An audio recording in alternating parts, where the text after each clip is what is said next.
Welcome back to this special election edition of Verify This. I'm Ariande Till. Thanks for tuning in. We're digging into a topic that touches nearly every major talking point of the presidential election, Project 2025, an initiative launched by the Heritage Foundation, a conservative think tank that outlines policies Heritage wants the next conservative president to enact. But what does Project 2025 really recommend? And is former President Donald Trump involved? We have team coverage to answer your questions about the scope of Project 2025. Let's start with Casey Decker to break down the key points you need to know about Project 2025. It's quickly become one of the most talked about issues of the presidential election. The Project 2025 plan is not a game. Project 2025 has been going pretty viral. Reproductive 900-page blueprint. Our nation's sovereignty. Look into Project 2025. But just what is Project 2025? The Verify team is here to answer some of your questions using these sources. First, some basics. Project 2025 is an extensive proposal to quickly enact dozens of conservative policy goals in the event Trump wins the 2024 election. The proposal is more than 900 pages long, addresses nearly every major issue from abortion to education, and is extremely detailed about how policies should be enacted, sometimes down to the exact wording of proposed executive orders. It was launched by a right-wing think tank called the Heritage Foundation, with support from many other conservative groups. But does it have the support of Donald Trump? Not directly. In a post on Truth Social, Trump explicitly distanced himself from the project. Quote, "Some of the things they're saying are absolutely ridiculous and abysmal. But the majority of the project's authors are former Trump staffers, and many of the policy goals stated in the document overlap with those in Trump's own document called Agenda 47. The Heritage Foundation has led similar projects before, releasing detailed policy proposals for Republican presidents dating back to Reagan. So, why is Project 2025 getting so much more attention than their previous plans? A big reason, a bold new tactic the authors propose to more quickly accomplish their goals if Trump wins. The authors argue that in Trump's first term, he didn't enact as many conservative policies as he wanted because federal employees worked against him or generally slowed his progress.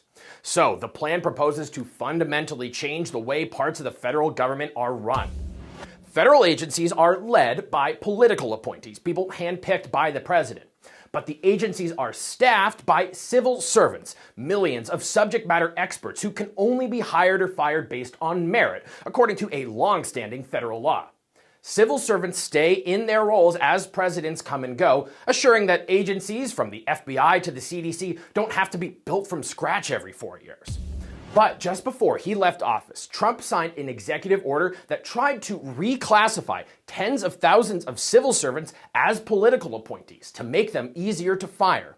The order was challenged in court, but Biden was elected and repealed it before those cases were settled or the order could take effect. A central tenet of Project 2025, bringing that order back. The authors say they're working on a conservative LinkedIn, a database of potential workers who Trump could immediately hire to replace career civil servants and who would be more eager to enact and enforce his agenda. But it's unclear how easy that would be for Trump to do logistically and legally. Which brings us to our next question. Can all the policies be enacted on day one? No. Many of these proposals would require an act of Congress. That makes a lot of them pretty much impossible unless Republicans also win a majority in the House and a supermajority in the Senate. Thanks, Casey. In the wake of Hurricanes Helene and Milton, we have received many questions about how Project 2025 could affect various government agencies that handle natural disasters, including FEMA, which provides funding for disaster recovery and relief. Verify's Brandon Lewis looks into claims that Project 2025 would eliminate the agency. We read through Project 2025 and found it doesn't call for eliminating FEMA, but it does call for big changes in how the federal government distributes relief funds. Today, local and state governments respond to disasters first.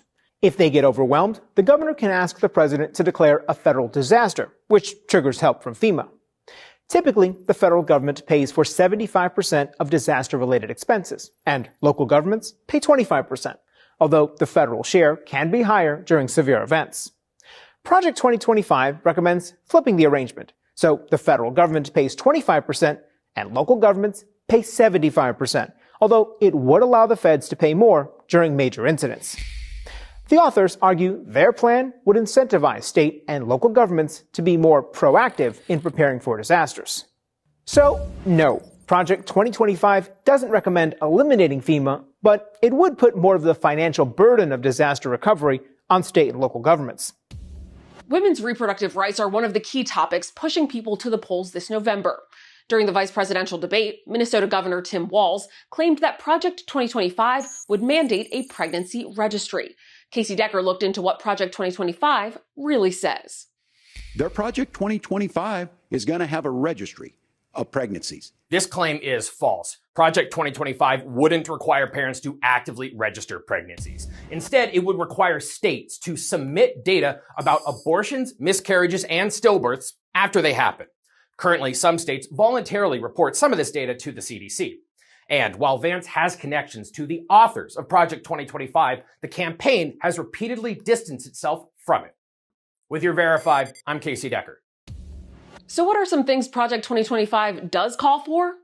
Cuts to Medicaid, eliminating the Department of Education, the Head Start program, and the Department of Homeland Security, and reenacting Trump-era policies regarding border enforcement.